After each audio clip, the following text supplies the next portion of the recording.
خب به برنامه بلایند دیت خوش اومدید. شما باید بدون اینکه همدیگه رو ببینید با هم دوست بشید. والا من واضح هم یکی رو ببینم بازم میرینم. خب شروع شد. شما از چه تایپ دختری خوشتون میاد؟ من اصلا به اونجاش نرسیدم تا حالا. فعلا دختر باشه بعد ببینیم حالا چه نوعی داره. خب چیه یه دختر رو دوست داری؟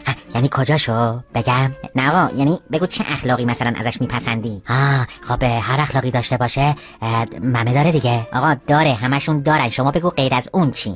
اگه همشون دارن که پس با نوعای دیگه چه فرقی داره؟ عجب گاویه این. من بگم؟ شما بگو. من دوست دارم با فکر باشه. آفرین. حامی باشه، آدمو درک کنه. آفرین. ببین یاد بگیر. آره تو همه چالش‌های زندگی همدم و درو گفتم. منم ممه میخوام. ممه گفت کثافتا. آخرش بوده. آره نباید میگفتی. چه میدونم، من فکر کردم خودش میدونه دیگه. ولی خوب طاقت آوردی ها. خب این به خاطر کنترل نفس و زاهد بودن امید. پاشید گمشید برید بیرون. خواهش میکنم. چشم.